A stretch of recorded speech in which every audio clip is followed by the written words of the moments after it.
अस्सलाम वालेकुम नाज़रीन इकराम। हमने जब चैनल स्टार्ट किया था तो उस वक्त चंद एक वीडियोस कुरान मजीद के तर्जुमे के हवाले से अपलोड की थी, जिसको देखते हुए लोगों में बड़ा शौक़ पैदा हुआ कुरान सीखने का, कुरान फहमी हासिल करने का। हमें बहुत सी डिमांड्स आ रही थी कमेंट्स में और मैसेजेस वगैरह आ रहे थे। तो हमने लोगों का यही शौक़ देखते हुए इस चीज़ का बाकायदा आगाज़ किया है और हमने ये इरादा किया है कि वीक में एक क्लास कुरान मजीद के तर्जुमा के हवाले से इस चैनल पर ज़रूर अपलोड की जाएगी।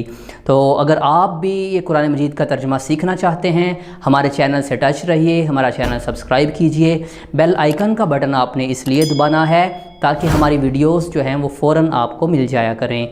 और ये क्लास जो है ये यूनिवर्सिटी स्टूडेंट्स के लिए भी बड़ी इम्पोर्टेंट है, क्योंकि पंजाब गवर्नमेंट ने यूनिवर्सिटी की सतह पर तलबा को ये तर्जुमा क्लास और तर्जुमा सीखना लाजिम करार दे दिया गया है। तर्जुमा के बग़ैर उनको डिग्री ही नहीं दी जाएगी, इस लिहाज से बहुत अहम है। तो चलिए हम आगाज़ करते हैं। हम अगर कुरान मजीद के अल्फाज की इनको कैटेगराइज़ करें तो तकरीबन ये 3 हिस्सों में तकसीम किए जा सकते हैं। एक हिस्सा वो है जिसमें कुरान मजीद में ऐसे अल्फाज हैं जो कि उर्दू में भी इस्तेमाल होते हैं, जिनका तर्जुमा बड़ा ही आसान है। दूसरे नंबर पर वो अल्फाज आएंगे जो कि अरबी खालिस अल्फाज हैं, जिनका तर्जुमा सीखने की थोड़ी सी ज़रूरत है। तीसरी किस्म में वो अल्फाज आएंगे जो कि बार बार दोहराए जाते हैं। ये रिपीटिंग वर्ड इतने ज़्यादा दोहराए जा रहे हैं और ये ज़्यादा भी नहीं है, 20 से 25 या 30 तक हो सकते हैं।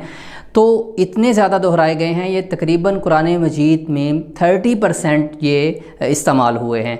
तो आपको आज जो है वो आज की क्लास में हम यही दोहराए जाने वाले अल्फाज जो हैं, रिपीटिंग वर्ड्स जो हैं, इन्हीं के बारे में जो है ना वो आपको आगाही देंगे। इनका तर्जुमा बड़े सादा, आसान और जदीद अंदाज़ में आपको सिखाने की कोशिश करेंगे।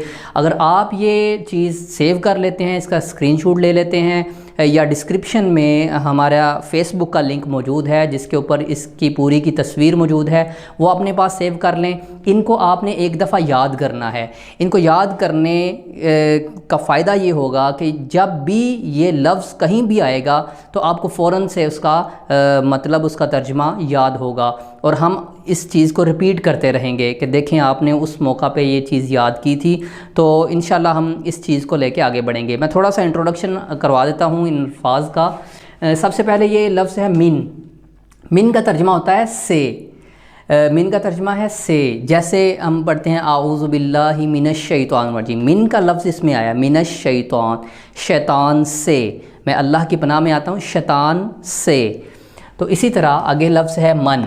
मन का तर्जुमा ये कौन भी है और जो भी है, ये दोनों तर्जुमे हो सकते हैं। जैसे हम पढ़ते हैं कि मन रब्बु का, कब्र में जो सवाल होगा तुम्हारा रब कौन है। तो इसी तरह आगे फ़ी है। फ़ी का तर्जुमा क्या है? में, किसी चीज़ में। इंग्लिश में कहते हैं इन द, किसी चीज़ में। फिल बैती, घर में, ठीक है। इसी तरह आगे इला। इला का तर्जुमा होता है तरफ और तक। ये दोनों इसके तर्जुमे बन सकते हैं, तरफ भी है और तक भी है, यानी किसी चीज़ की तरफ, टुवर्ड्स, और किसी चीज़ तक इला का लफ्ज़ इस्तेमाल होता है। जैसे हम कहेंगे इलल बैती, घर की तरफ। और अगर हम दो चीज़ों में कंपैरिजन करेंगे कि वहाँ से यहाँ तक, तो फिर जब इला का लफ्ज़ आएगा तो इसका तर्जुमा होगा वहाँ तक। जैसे हम कहेंगे कि मिम बैती, घर से, इलल मस्जिद, मस्जिद तक। आगे है अला। अला का तर्जुमा है पर या ऊपर, दोनों तर्जुमे बनते हैं। किसी चीज़ के ऊपर, ऑन द, किसी चीज़ के ऊपर। जैसे हम कहते हैं कि अल्लाही, अल्लाह पर, तवक्कल अल्लाह, अल्लाह पर तवक्कल। उसके बाद आगे है ला। ला का तर्जुमा है नहीं। हम कलमा पढ़ते हैं ला इलाहा, नहीं कोई इलाह। ला का तर्जुमा क्या है? नहीं। उसके बाद आगे आ जाएं इल्ला। इल्ला का तर्जुमा मगर या सिवाय। इसी कलमा में देख लें, ला इलाहा इल्लल्लाहु, नहीं कोई इलाह मगर अल्लाह के, सिवाय अल्लाह के। इन्ना। इन्ना का तर्जुमा होता है बेशक। इन्नल्लाह, बेशक अल्लाह। اور انا کے ساتھ جو لفظ انا ہے، انا کا ترجمہ بھی بے شک ہے۔ ان دونوں میں فرق یہ ہے کہ انا جو ہے یہ آیت کے شروع میں استعمال ہوگا، اور جو انا ہے یہ آیت کے درمیان میں آئے گا، اور ان دونوں کا ترجمہ کیا ہے؟ بے شک۔ اس کے بعد ہے لی، لام کے نیچے زیر ہو لی تو یہ بنے گا لیے، کسی چیز کے لیے، انگلش میں فار، FOR، فار، کسی چیز کے لیے، للہ، اللہ کے لیے۔ اس کے بعد آگے الف لام ہے، الف لام، یہ ال بھی استعمال ہوتا ہے، اور بعض اوقات کسی چیز کے ساتھ یہ الف لام کسی لفظ کے ساتھ جڑا ہوتا ہے تو پچھلا لفظ اس کے ساتھ آ کے اٹیچ ہو جاتا ہے، اور الف نہیں پڑھی جاتی، اس وقت صرف لام پڑھا جاتا ہے۔ تو جیسے الحمد ہے، یہ اسے کہتے ہیں لام تعریف، لام تعریف، یہ کسی کو خاص بنانے کے لیے۔ ایک عام چیز ہے مسجد، ایک عام کوئی بھی مسجد ہو سکتی ہے کہ المسجد الف لام لگ جائے گا تو پھر خاص مسجد ہو جائے گی۔ جیسے کتاب ہے، کوئی بھی کتاب ہو سکتی ہے، مگر جب الف لام ساتھ لگائیں گے الکتاب تو پھر خاص کتاب ہو جائے گی۔ قرآن مجید کے لیے بھی الکتاب کا لفظ استعمال کیا گیا ہے، یعنی خاص کتاب قرآن مجید۔ اس کے بعد ہے بی، با کے نیچے زیر ہوگی، بی، بی کا ترجمہ کیا ہے؟ ساتھ، جیسے ہم پڑھتے ہیں بسم اللہ، بسم اللہ، نام کے ساتھ، بی ساتھ، اسم نام، نام کے ساتھ، اللہ ہی اللہ کے۔ اس کے بعد آگے آ جائیں، یہ ضمائر کی ایک فیملی ہے، اس کے میں نے یہ 4 الفاظ جو ہیں وہ آپ کے سامنے لکھے ہیں، تو ان میں تھوڑا سا دیکھیے گا کہ یہ جو ہو ہے اس میں ضمیر، جیسے انگلش میں ان کو پروناؤن کہتے ہیں، اردو میں بھی اس میں ضمیر کہتے ہیں، عربی میں بھی یہی اس میں ضمیر استعمال ہوتی ہے۔ ہو کا ترجمہ کیا ہے؟ وہ، یہ واحد کے لیے استعمال ہوتا ہے، یعنی ایک شخص ہے جس کا ہم نام نہیں لے رہے اور اس کے نام کی جگہ پر ہم ہو لگا رہے ہیں، اس کا، وہ۔ اسی طرح ہم، ہم اسی کی جمع ہے، ہو کی جمع کیا ہے؟ ہم، وہ، جمع، زیادہ، زیادہ لوگ، زیادہ لوگوں کی طرف اشارہ کریں گے تو ہم کہیں گے۔ اچھا دیکھیے، جیسے اس کی مثال ہے، ہو کی مثال، کتاب ہو، اس کی کتاب، یعنی ہم نام کی جگہ پر ہو استعمال کر رہے ہیں، اس کی کتاب، کتاب ہم، ان کی کتاب، زیادہ لوگ ہیں یہاں پر۔ اسی طرح قلم ہو، اس کا قلم، قلم ہم، ان سب کا قلم، وہ جمع کے لیے استعمال ہو جائے گا۔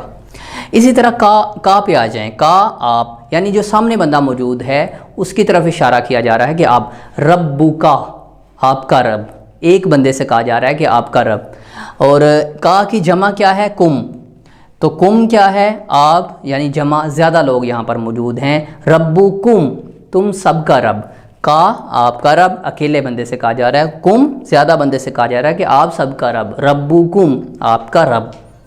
تو ناظرین، یہ آج آپ نے چند الفاظ جو ہے وہ پڑھیں، سیکھے، ان کا میں نے پہلے بتایا تھا کہ اسکرین شاٹ آپ کو مل جائے گا اگر آپ موبائل سے لینا چاہتے ہیں، ادروائز جو ہے وہ آپ کو یا ڈسکرپشن کے اندر لنک موجود ہے جس میں اس کی تصویر پورے کی موجود ہے، آپ اس کو سنبھال لیجئے، اس کو وقتاً فوقتاً پڑھتے رہیے گا، ان کو یاد کر لیں گے تو اس کا فائدہ یہ ہوگا کہ آپ جب بھی قرآن مجید کو کھولیں گے تو ان کے اندر آپ کوئی بھی پیج کھول کے دیکھ لیجئے، ان الفاظ کا بار بار استعمال آپ کو وہاں پر معلوم ہو جائے گا، بار بار دہرائے گئے ہیں وہاں پر، قرآن مجید کو جہاں سے بھی کھول لیجئے۔ تو اس کا فائدہ یہ ہے کہ آپ یہ الفاظ یاد کر کے قرآن مجید کے 30% ترجمے پر آپ کو دسترس حاصل ہو جائے گی، آپ 30% حصہ ترجمہ قرآن مجید کا کرنے کے قابل ہو جائیں گے۔